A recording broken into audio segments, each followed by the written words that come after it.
the Great Resignation. Okay, the Great Resignation. There's a story that everybody is talking about.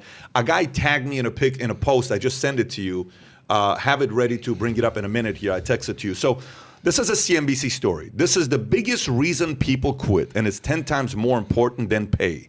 From the data, Glassdoor review from the last few years, including before the pandemic and 172 culture metrics at roughly 600 companies, researchers found toxic work culture to be the biggest factor that led people to quit and 10 times more important than pay in predicting turnover. Okay, so toxic culture is number one, is what they're saying. This is CNBC story. The most common ways employees describe toxic culture at their company were through a failure to promote diversity, equity, inclusion, workers feeling disrespected, unethical behavior or low integrity, abusive managers, and a cutthroat environment where they felt colleagues were actively undermining. So they're describing CNN, okay?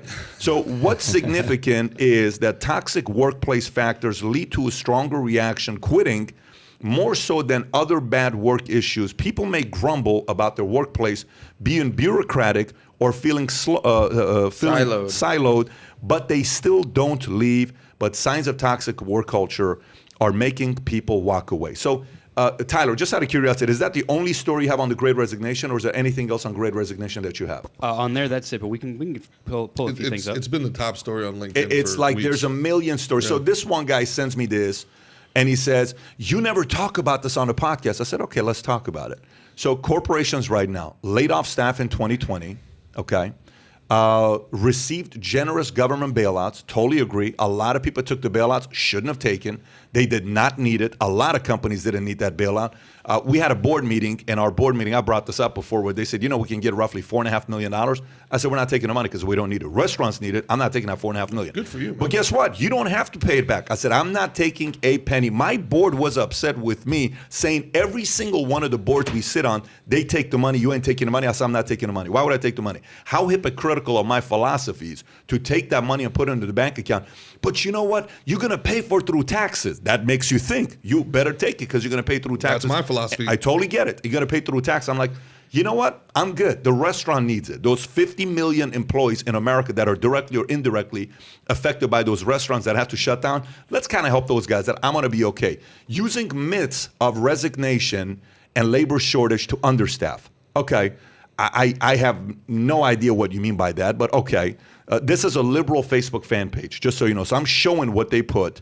Shovel work on people that don't have a better option. Okay, that's absolutely ludicrous. Let me explain to you why. People have more options today than ever before. I'm going to show you something from an economist I heard last week in Vegas that is going to blow you away, and it's not going to be a good look for a certain president, and it's not who you think it is when I go through it. Shovel work on people. You know what the challenge is today? The challenge today is, here's how it works, okay? You hire somebody. You give them $45,000. They've never made $45,000. You hire somebody, you give them $55,000. But they have a now new title. So they go on LinkedIn and they change the title to such and such title. The recruiting firm calls them saying, hey, you're XYZ at this company. Yes. We'll offer you $70,000 with this other company. And they'll give you a $5,000 bonus. The guy has 1 month of experience in that job.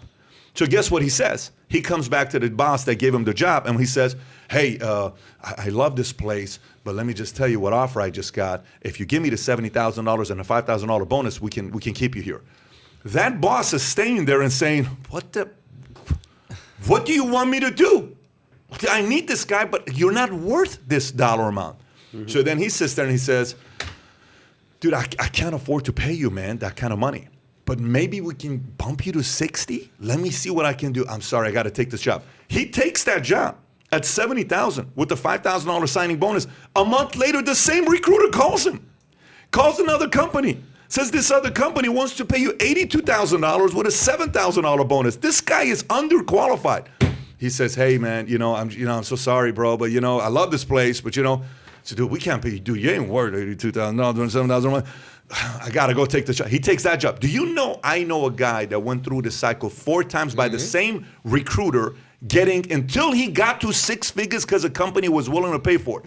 So that 4th one right there is a bunch of gibberish. Yeah, but you can't blame that guy for taking the money. This is free agent. No, in NBA, wait a minute. No, hear me out. In NBA, I get how many guys get overpaid because they had a big breakout season or they did well in the playoffs, and next thing you know, they were a $2 million guy. Now they're getting a $50 million 5-year contract. What are you going to say? Well, I'm not really a 50. I'm not sitting. Just saying, you're going to take the money. I'm not sitting here and telling you anything. First of all, that guy's not a loyalty guy. His loyalty is to money. Go get your money. Do what you got. Most people are. That's not true. But fine, no problem. I say that company, their comp structure needs a better adjustment. Meaning, if you want to get people to stick around with you, maybe give them equity. Maybe give them long-term incentives that they can participate in. Maybe you got to make certain adjustments there. I don't disagree there. But all I'm telling you is people are.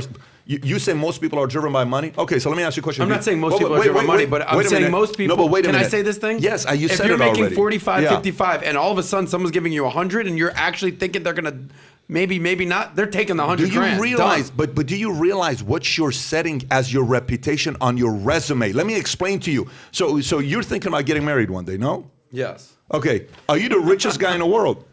No, but that's Elon Musk. But are you? So that means every girl should leave their husbands and go with Elon Musk. So let's just say you get married to your wife. Does dominate, let's just say you get married to your girl. Drop that gorgeous girl. You're gonna marry a hot girl. We know that. But let's just say you marry your girl. I appreciate that. But you ain't the richest guy in Miami. You definitely ain't the richest Jew in Miami. So now she meets another Jew. Okay. Who's worth $100 million. And he says, wink, wink, you come with me. I'll get you an S500 and I'll get you this house if you leave me. So now, hey, you should take your money and go to the next guy. And then she gets another guy. Is that do we go the difference is you can only marry one person at a time. You can go from job to job to job to job. But the point is, you're a Mormon. That is not a good look on your resume to show you have 4 jobs. Like when people I agree with you on that. You can't just go from job to job to job to job. But if you keep getting more bonuses. That to me is also a mindset that you can be bought, you're for sale. It is not a good values and principles on the individual. You create a market and say, I come and I make it work here. Then you force that company to pay you exactly what you're worth in the marketplace because they have to. There is no choice. When I give you a promotion to COO, I have to pay you what the market is for the COO. If I give you a promotion to any promotion, I have to pay you what the market tells me. You go on salary.com and salary.com says what? The position for a director of digital media in Fort Lauderdale is the low 78,000, high 150, medium 103, whatever it's going to tell me. Oh shit, dude. So what do we? Am I going to get this or not? I have to work it because you're in favor if you deliver. That guy who changes position 4 times, the company's eventually going to realize this guy's clueless, and he's going to get fired 4 months later. So then he has to go back and explain to somebody else why he got fired. He's got to make an excuse. Well, it was because of equity and because it's a toxic environment. And it was just a terrible place, Seth. I got to tell you. Pat, I've been in places where that guy is terrible and doesn't get fired specifically because he got hired. And that's worse for the company because that company doesn't have leadership and they're desperate. Let me do the last one and I'll open it up. I want to hear you guys' thoughts. Use the myth of inflation to raise prices. Folks, that's not myth. The myth? That's called math. Do me a favor, go to one of the slides that this chief economist, JD, go up 5 slides. And by the way, keep going up, keep going up, keep going up. I think that's the one. No, not that one. Go one more. Yeah, that one right there. Okay, can you make that bigger so everybody can see it? And David, can you put that on the screen so everyone can see it? Are we going back to that last slide, by the way? Because the guy only got the one top thing right, or the second thing, and then the last 3 were just absolute garbage. Yeah, but if the media keeps saying toxic, here's what's going on. The company's inflation, blah, blah, blah. They're just bullshitting, using inflation to raise prices. Here's what's going on with energy inflation. Make it a little bit bigger so they can see that. Can you make that even bigger? Go bigger, bigger, bigger so people can see the years on the bottom? Okay, so that shows what energy inflation happened this year. Look at that spike. The last time it's been this high was Jimmy Carter era. That's not a joke. Energy inflation. No, it's only 70%. Yeah. It's only 7%. Yeah, okay. No, it's not 7%. It's not 7%. Oh, yeah, I see what you're saying. I missed the satire. I buy groceries. Fake news. I'm fake news. Guys, this is satire. Is this what it's like? Let me catch up to you guys. I'm a little bit behind. I'll catch up. Give me a couple minutes. Automobile inflation. Look at that. Highest in how many years? Like even Carter was 28%. Dude, that's 35%. Dude. What are you talking about, 7%? Who's saying that it's a myth, though? Yeah. Nobody in their right mind would believe that inflation is a myth right now. Jen Psaki said that these companies are using inflation to raise prices, and that's greedy. They're being greedy. Right. I went to Starbucks the other day. I tell Jen, babe, place an order for me for whatever this thing that you order for me. I don't even know what it's called. She knows what it's called. So fog, I don't know what it's called. Anyways, it's sick.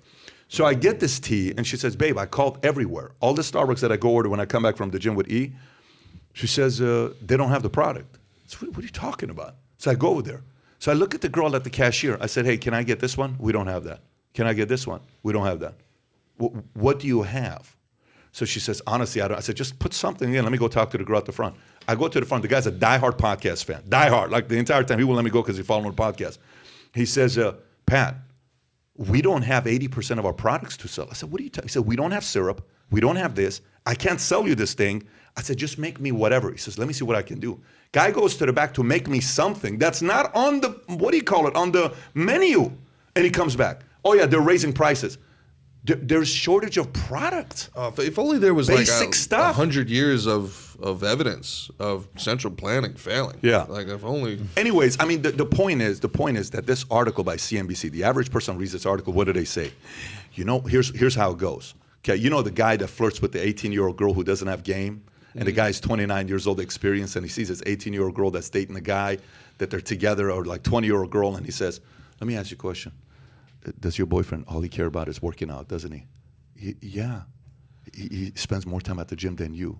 Yeah.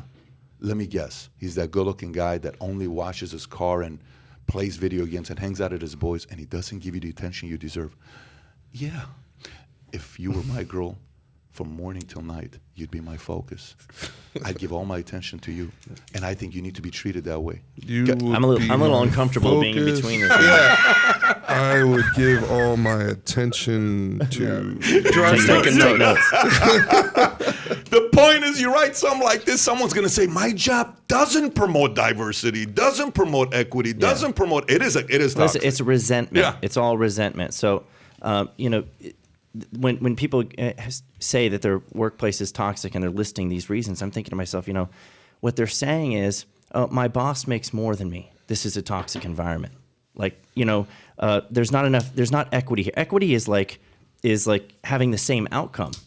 If you're expecting in the workplace that someone who works harder than you should have the same outcome as you, otherwise it's toxic, then you don't understand the workplace. You don't understand a meritocracy, right? I mean, and it all comes down to envy and resentment. It comes down to wanting what other people have, what other people are willing to work for that you're not willing to work for, and if you don't have it, then you feel abused.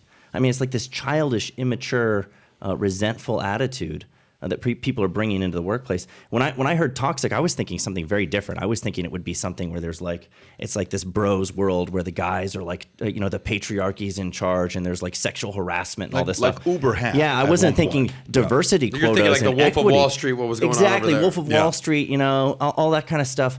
But I wasn't thinking diversity and equity and all of that. Hard to tell who the two business owners on the panel are. But look, I've been in toxic workplace environments, and I think what Pat said before is really, really interesting because it's the amount of options that you have. And you made a correlation between this and relationships. It's the same thing. Like before Tinder, before Bumble, you had incentive to work things out with your girl, and then maybe you get through that. You get through your early hurdles in the relationship, and then it turns into a long-term thing. But now it's just like, screw this, swipe right, find somebody new. It's the same thing. I told you about the encounter I had with the overzealous sales manager, where I almost caught a felony. That's the toxic workplace environment. Now, at the time, Uber didn't exist. Lyft didn't exist. Now they do. And during the pandemic, I went from 2 national tours getting canceled to having to do construction and Lyft. And you know what? It wasn't bad, man. You can make 40, 50 grand a year if you do Lyft full time. And you're just sitting in your own car, you're listening to music, you have nobody to answer to. Now you have the liability. In a way, you're an entrepreneur in that way. You're taking it upon yourself. So I am all for employees bettering themselves, using their opportunities to leverage themselves into a life that they deserve. And I think at the end of the day, this will be a good thing for businesses to adjust. But it's just like anything else. You got to compete for labor in the marketplace, right? Mm-hmm. You have to compete. So that guy the guy who was paying the dude $40,000, the person at the end of that line who pays $100,000 is probably a moron. But the guy who's paying $40,000 needs to adjust his business model as well, right? If he wants that same, like we think about this, like you buy this at Costco, it's 50 cents. So we have a valuation, and this bottle of water is only 50 cents. But you go to the airport, and it's $4. Now, the person that's been paying 50 cents for this their whole life is like, who's the moron that's paying $4? You see 3 people go up and buy it. You're worth what somebody's going to pay you. That's what you're worth, right? So, I mean, are you actually worth that? Well, that's for people like you to ascertain. Like, what is my stress level on talent, right? What is my stress level on employment? And then the other side of it becomes you push too hard, like the unions have done forever.